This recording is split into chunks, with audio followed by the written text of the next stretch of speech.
So here's a Funko Pop comic cover of Moon Knight.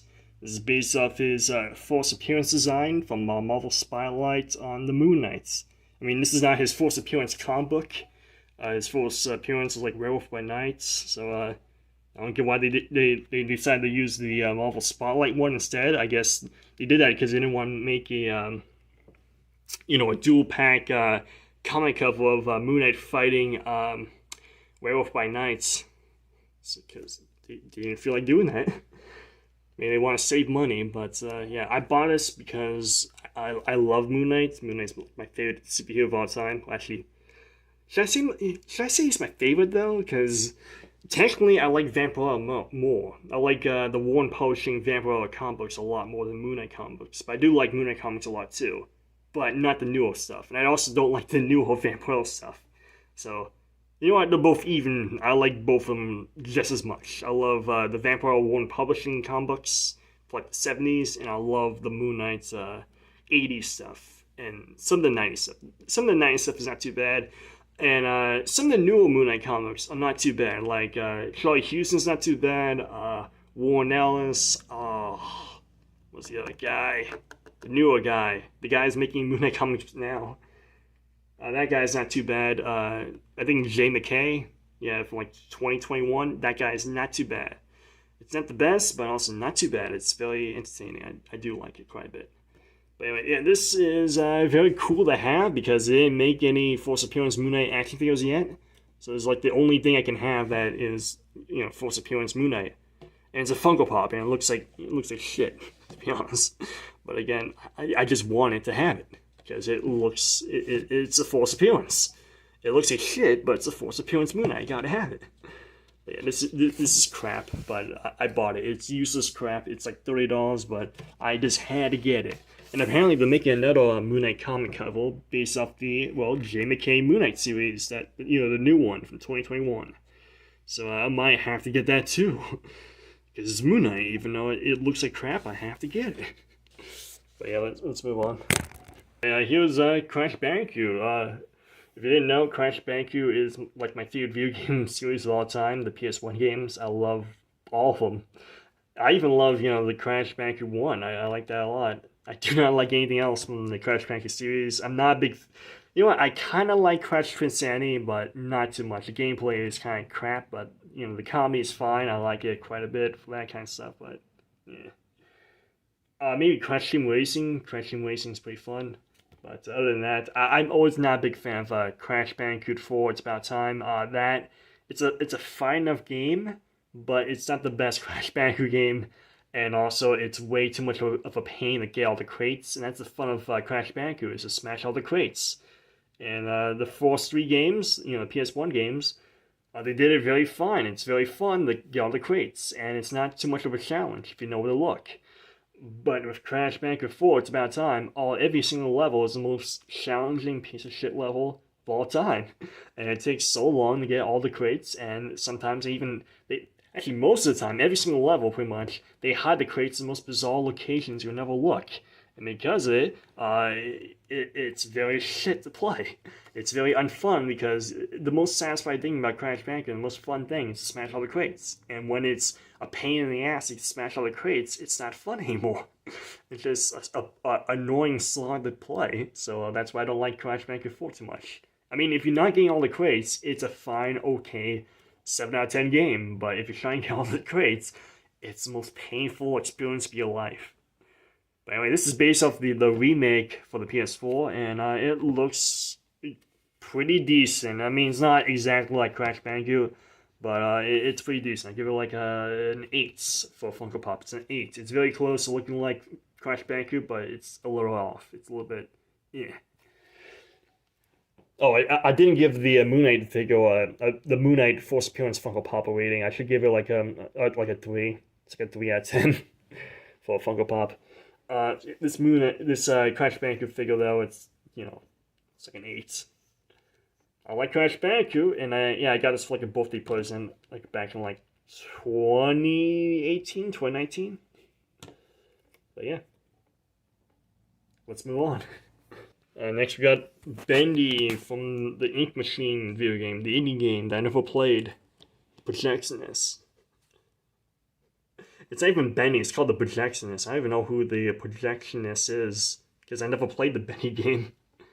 I don't even know why I own this. Actually, I do know why I own this. It's because I got this for a Christmas present for my brother, and he didn't know what I want, what I like, so he's like, Five Below, what Funko Pops they got? They have this. I give him this. And this is before I even started collecting Funko Pops.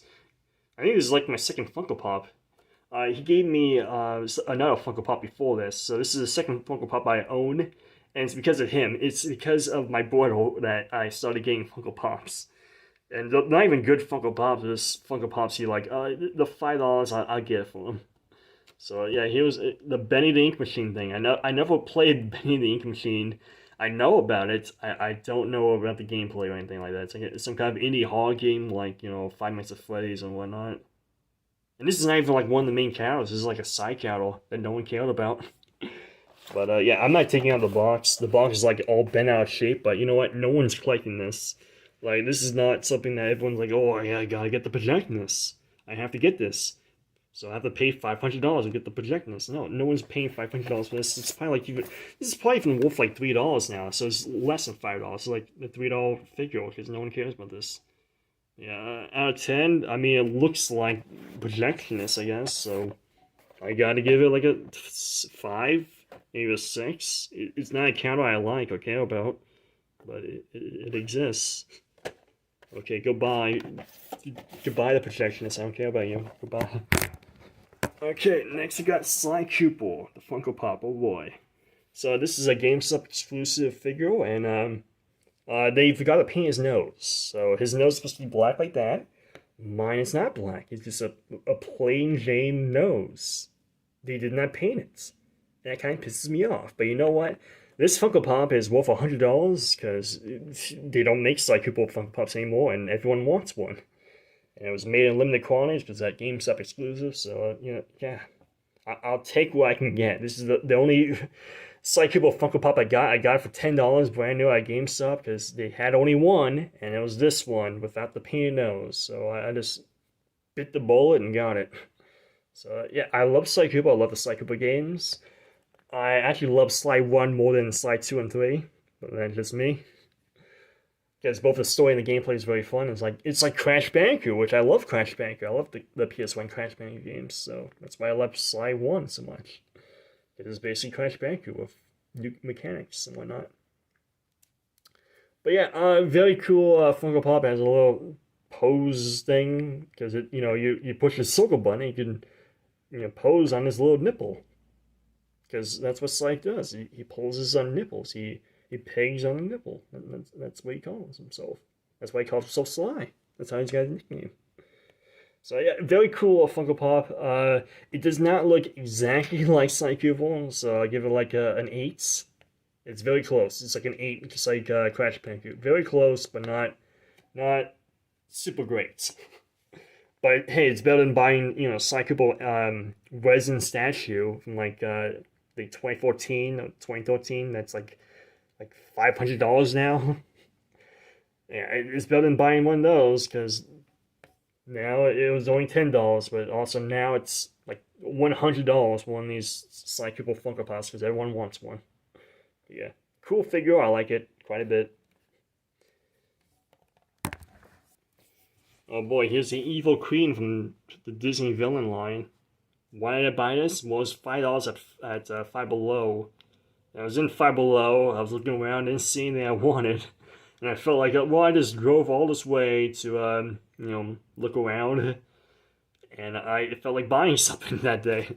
I mean, I did go to restaurants because I went all that way to go to the restaurants. And I really like eating the food there, so might as well get something while I'm in the neighborhood. So I bought this Disney villains Funko Pop right next door, right next to that restaurant I like so much. So was it worth it? Well, I guess. I mean, look, it's $5 and it comes with a little stand. They can't take it off, but it's a nice looking stand, even though it's not painted that well. I mean, it's a solid brown plastic and a solid brown plastic for the table. But the books are painted, and the crow is painted, so I guess there's some effort there. Some. But yeah, if you didn't know about me, I like some of the Disney villains like the Evil Queen and Maleficent. I like those a lot. I like the Evil Queen, Maleficent, and Hades. Those are my top three favorite villains because I like designs. I think Hades' flaming blue hair is really cool. I think Maleficent's elegant demeanor and horns is really cool. And again, Evil Queen, elegant demeanor. I like it. It looks cool. So yeah, this is a pretty cool Funko Pop, I guess. Out of 10, I mean, 6. It's a 6 out of 10. This looks like, the Evil Queen, but the head looks stupid, but that's Funko Pop. The heads look stupid. And yeah, she doesn't have a mouth because, she has no mouth and she must scream. That's what Funko Pops do. They have to scream. They're eternally screaming because they have no mouth. They're always in pain. But yeah, cool looking figure. I like ravens. Again, I like ravens and I like the Evil Queen, so I must buy it. That's why I bought it for $5 at my favorite restaurant. Well, I mean, it's not at my favorite restaurant. It's at Five Below. I eat at Five Below. That's my favorite restaurant of all time. Have you ever had those snacks at Five Below that's overall priced? Because Five Below is like, well, we're known for being only $5, so let's make this, bag of potato chips that's usually only like $3, maybe $2. Let's make it $5 because it's Five Below, and everyone's gonna be stupid enough to buy it because everything's cheap at Five Below. No, it's not. It's a lie. It's a dirty freaking lie. But yeah, cool figure, I guess. 6 out of 10. Here's Duck Dodgers in the 24th and 1/2 century. It's a pretty cool cartoon series from like 2003. I enjoyed it quite a bit. I binge watched every single episode back in like 2019, I think? 2020? Yeah, I think 2020 actually. I binge watched all the episodes. It's very funny. I enjoyed it quite a bit. As a whole, I give the series like a solid 7 out of 10. Very